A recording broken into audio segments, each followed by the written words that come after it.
Well, there's been a lot of talk lately about gold getting crushed right in the middle of a geopolitical firestorm, about France quietly pulling its last chunk of gold out of New York, and about whether this whole move in the gold market was just a normal correction or something a lot more revealing. So, in this video, we're going to separate fact from fiction, and you are going to walk away feeling a lot smarter and a lot more confident about what you're actually looking at when you see the gold price on your screen. It's Wednesday, April 8th here in New York, and before we go any further, comment what day and date you're watching from. And quick note, if you value this kind of original breakdown, support it by subscribing and commenting John A.G. Best, so I know you're here for the real work. So, in case you haven't seen the chatter I'm talking about, it goes something like this. France got its gold out. Gold got slammed, even though the Middle East was blowing up. Oil ripped higher. Margin rules changed. Smaller traders got run over. Central banks kept buying. China kept buying. Physical demand didn't really look dead. And yet the headline price of gold looked like it got pushed down a staircase. That's a lot.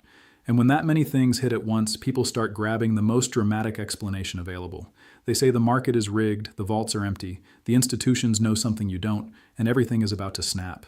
Maybe.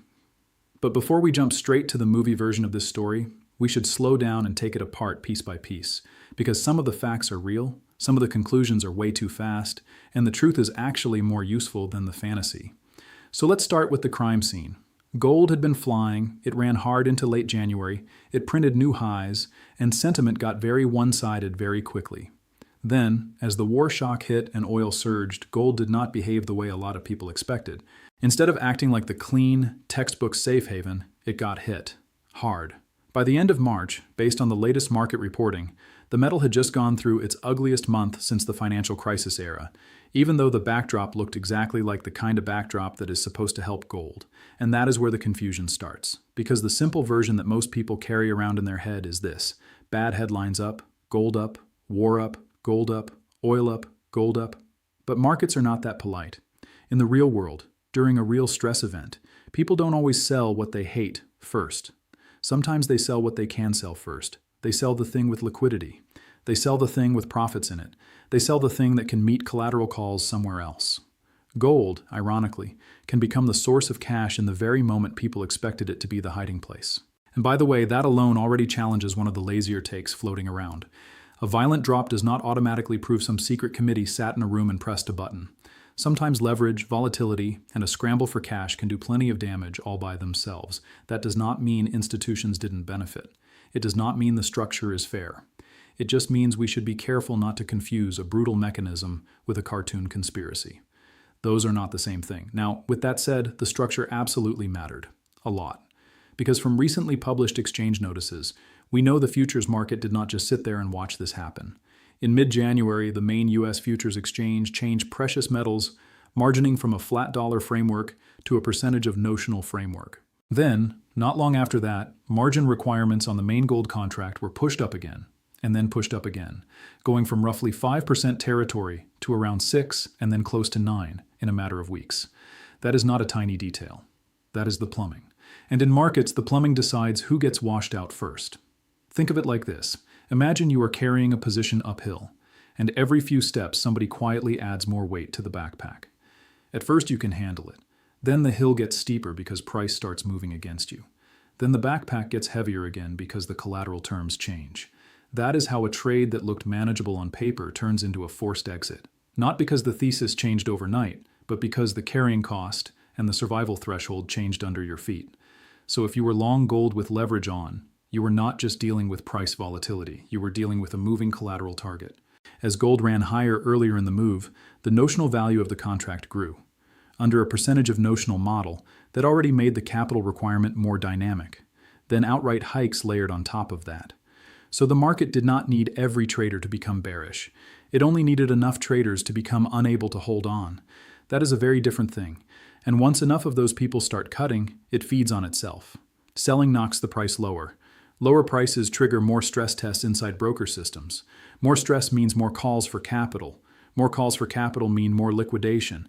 And all of a sudden, the move stops being about a clean opinion on gold and starts becoming about who can post cash by the deadline and who cannot.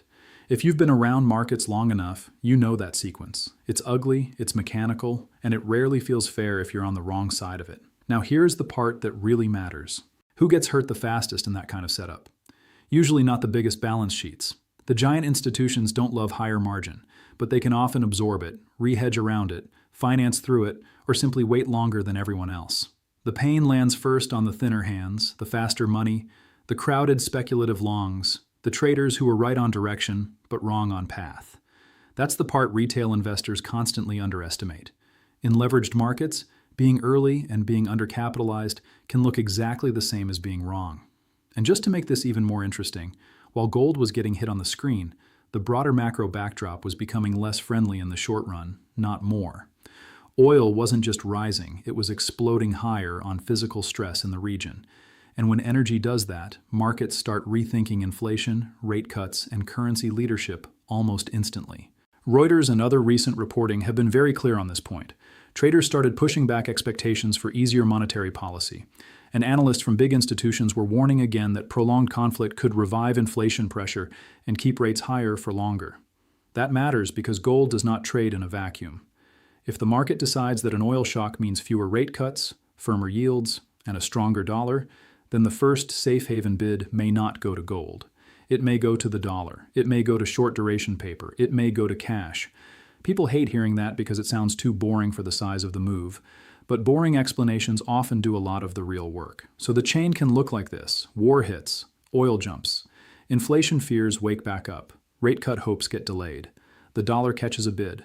Gold becomes more expensive for non-dollar buyers right when futures leverage is getting squeezed. And then, because the market is already unstable, any sovereign or institutional selling hits a thinner order book and does more damage than it otherwise would. Which brings us to Turkey, and this is where the story stops being theoretical. From recent reserve data and reporting, Turkey appears to have sold and swapped a meaningful amount of gold and foreign exchange reserves while trying to steady the lira during the regional shock. World Gold Council data also shows Turkey among the net sellers in February, even as other central banks kept accumulating. So yes, sovereign selling pressure was part of this picture, not because Turkey suddenly stopped believing in gold forever, but because countries under pressure sell what is liquid when they need to defend the currency now, not 5 years from now. And that is a point I really want people to understand. Emergency selling and long-term conviction are not opposites. A country can be a believer in gold over the long run and still dump some of it when the house is on fire. Those are two different time frames. Investors mash them together and then wonder why they're confused. Now, some people take that and say, okay, so gold failed. No, that is too simple. Gold did not fail. Gold got used. There's a difference. In financial stress, gold often becomes the thing that can be monetized quickly. That can produce ugly short-term price action, even if the long-term reason for owning it is still intact. In fact, recent market commentary made exactly that point. During this war-driven liquidation, gold behaved less like a broken asset and more like a liquid asset that investors could sell to raise cash. So where does France fit into all of this? Because that story is the part that got everybody's attention. The headlines were dramatic. France got all its remaining gold out of the US. Some people instantly treated that like proof of a custody crisis, proof the bars were missing, proof the system is one press conference away from embarrassment. Slow down. The official statement, as quoted in recent reporting, says the volume of French gold reserves did not change and that a residual slice, about 5%, had to be aligned with technical guidelines, producing a large foreign exchange gain in the process. In other words, the official line is not, "we don't trust anyone."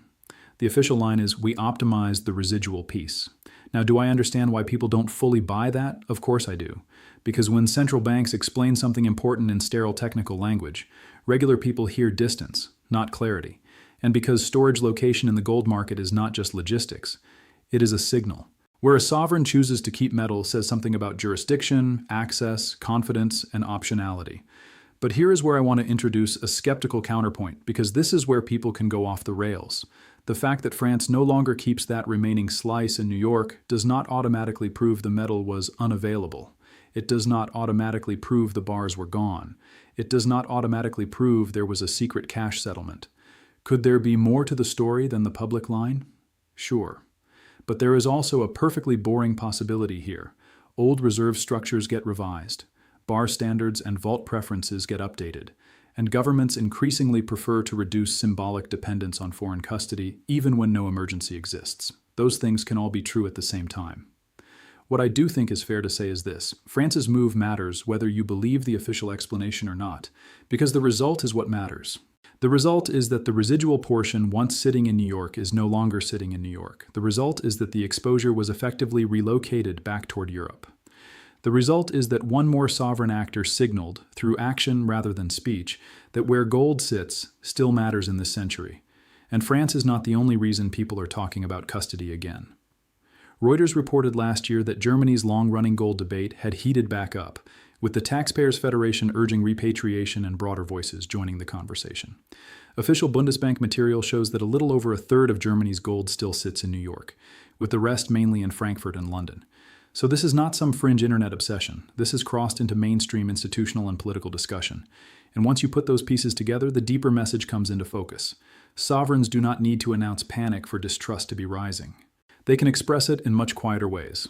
A storage review here, a relocation there, a debate that would have sounded eccentric a few years ago suddenly getting treated as legitimate.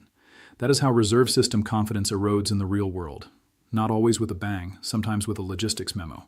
Now, does that mean we're heading for some immediate replay of the old de Gaulle era, where gold custody tension turns into a full-blown monetary rupture? I would not make that leap. History is helpful, but lazy historical cosplay is not analysis. Yes, there is a reason people bring up the late Bretton Woods period when sovereigns start caring more about where their gold is and who controls settlement rails. But today's system is different. The mechanics are different. The legal structure is different. The incentives are different. So I'm not going to tell you we're one step away from a modern Nixon weekend. That's drama, not discipline. What I am saying is that history rhymes in a simpler way. When trust gets thinner, countries prefer direct control over symbolic claims. They like fewer dependencies, shorter chains, and less ambiguity. Gold fits naturally into that preference because it is one of the few reserve assets that does not rely on someone else's promise to pay. And that brings us to the biggest misunderstanding of all, which is the paper versus physical debate. People hear gold price and imagine that means bars changing hands around the world in real time. But the price most people are reacting to day by day is heavily shaped by futures, derivatives, and large wholesale markets. CME itself says its benchmark gold futures trade the equivalent of roughly a few dozen million ounces a day.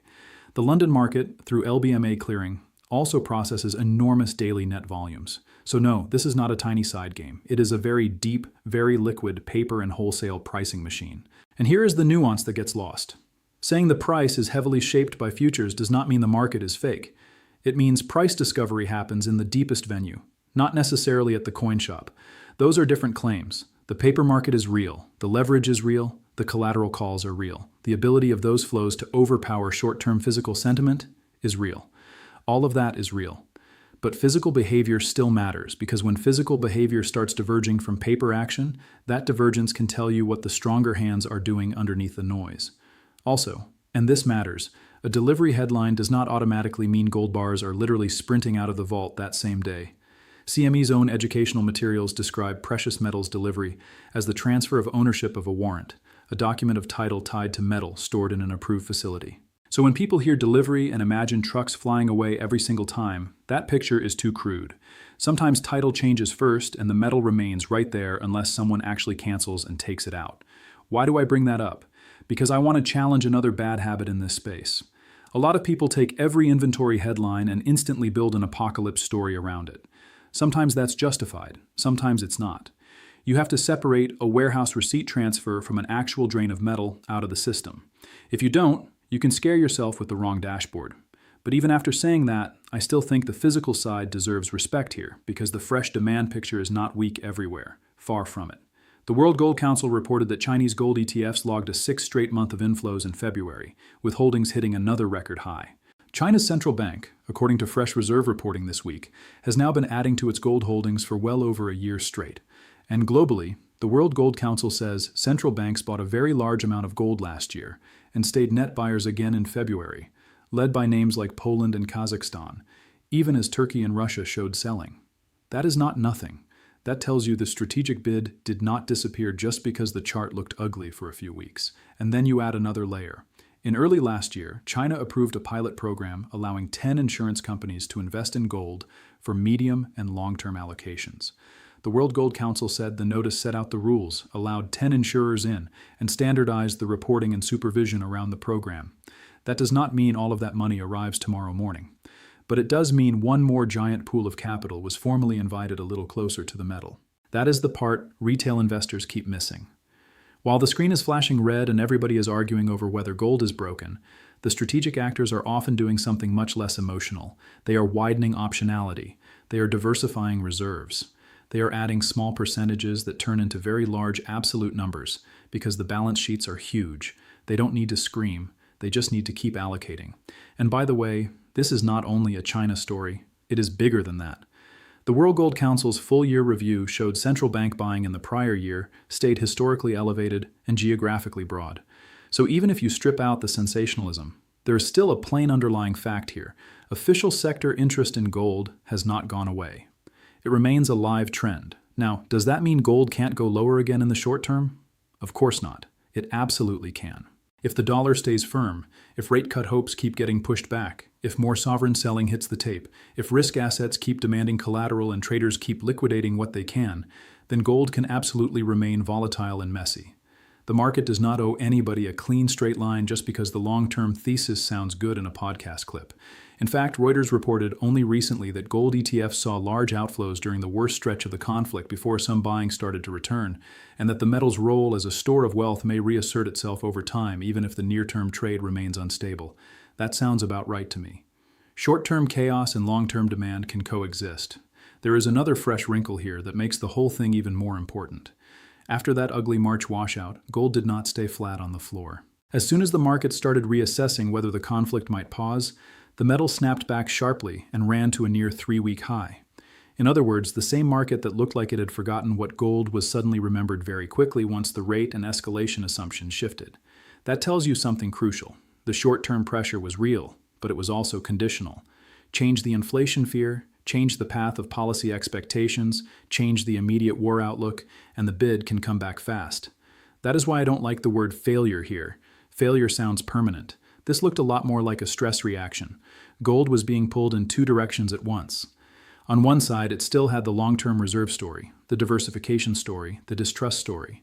On the other side, it was facing liquidation, stronger dollar pressure, and a market suddenly repricing how long rates might stay elevated. When one side dominates for a few weeks, people talk as if the other side no longer exists. Then the pendulum swings and everybody acts surprised. And there is one more point from the market structure side that almost nobody explains properly. The futures price is powerful not just because it is large, but because it is where portfolios get adjusted fastest. Asset managers, macro funds, hedgers, CTAs, desks running cross-asset books.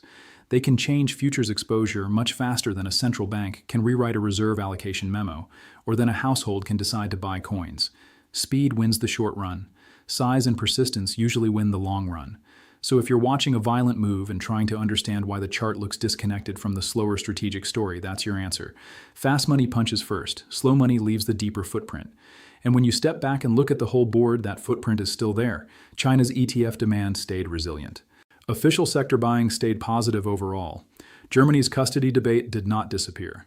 France still moved that residual piece. Turkey still had to lean on reserves. The exchange still tightened the collateral screws. None of those facts cancel the others out. They stack, they interact. They create a market that can look chaotic on the surface and completely rational once you understand the layers underneath it. That's why this is one of those moments where you really do want to be more nuanced than the crowd. Because the crowd always wants a single villain, a single line, a single answer. Real markets almost never give you that luxury today. So what should you actually watch from here? Not slogans, not emotional thumbnails. Watch actions. Watch the dollar first. If the dollar keeps winning the immediate fear trade, gold can remain under pressure even while the long-term thesis quietly survives underneath it. Watch rate expectations. If oil keeps feeding inflation fear and cuts stay delayed, that is headwind territory. Watch the exchange plumbing. If margin terms loosen or volatility calms, some of the mechanical selling pressure can fade. If they don't, forced moves can keep showing up. Watch sovereign behavior. When countries under stress sell gold, that tells you about liquidity pressure. When countries at the same time keep accumulating or bringing metal closer to home, that tells you about trust pressure. Those are different signals, and both matter. Watch China and the official sector. Not because they are magical, but because they are persistent. Persistent buyers change markets even when they are not loud about it. And watch the difference between paper panic and physical preference.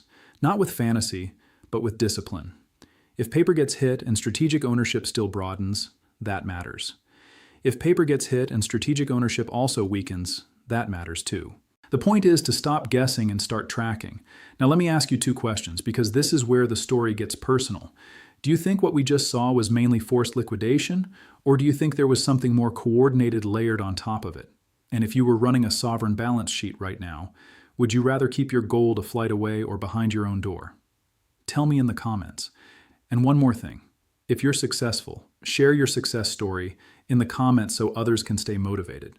Because at the end of the day, that's really what this comes back to. Not whether you can win one argument online. Not whether you can sound dramatic in a group chat. It comes back to whether you understand the game well enough to stop reacting late to every scary move and start recognizing what kind of move it actually is. If all you saw in March was gold down, thesis dead, then you missed the structure. If all you saw was France moved gold, collapse confirmed, then you also missed the structure. If all you saw was China buying, therefore straight up from here, you missed the structure again. The structure is the whole story. A market can be squeezed lower in the short run by collateral stress and still be wanted in the long run by central banks. A sovereign can sell gold for emergency liquidity and still prefer gold as a reserve asset over time. A country can relocate custody for practical reasons, symbolic reasons, or strategic reasons, and you may never get the full answer neatly packaged for television. A paper market can dominate daily price discovery and still eventually lose control of the narrative if physical accumulation keeps broadening underneath it. That is why this moment matters, because what we are really watching is not just a price chart. We are watching a contest between liquidity needs now and trust needs later. We are watching who needs dollars today and who wants gold for the next decade. We are watching the fast money get yanked around while the slow money keeps making quiet decisions.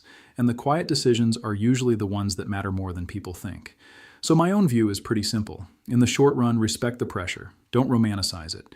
Don't pretend every drop is bullish just because you want it to be. If the dollar stays strong and policy stays sticky, gold can remain a difficult trade. But in the bigger picture, I do not think the underlying drivers have vanished. Reserve diversification is still real. Official buying is still real. Asian demand is still real. Custody sensitivity is still real. And the broader geopolitical trend toward less blind dependence on US-centered systems is still real. Those are not tiny themes. Those are slow themes. Slow themes are often the ones that survive the noise. So no, I'm not telling you gold has to go straight back to the highs tomorrow. And no, I'm not telling you every rumor is true. What I am telling you is that the most useful way to read this market right now is not through one headline, one chart, or one emotional theory. It is through the interaction of leverage, margin policy, sovereign behavior, currency pressure, and strategic accumulation. That's the framework. And if you keep that framework in front of you, the picture gets a lot less mysterious. You can see why gold dropped without concluding the whole thesis is dead. You can see why France's move matters without needing to invent certainty you do not have. You can see why the paper price can look weak while the strategic bid stays alive. And you can stop letting other people's panic become your process. So keep your eyes on what institutions do, not what they say. Keep your eyes on where sovereigns store value, not just what they tweet. Keep your eyes on the plumbing, because the plumbing moves the chart before the headline writers catch up. And keep your eyes on the difference between a liquidation event and a thesis failure, because those are not the same thing. Subscribe if you want more original breakdowns like this, and let me know in the comments which signal you're watching most closely from here. And just as importantly, remember this. I'm sharing this to help you think more clearly about the market, not to hand you personal investment instructions. This is educational, it's for perspective, and any decision with your money still has to be your decision, based on your risk, your time frame, and your own homework.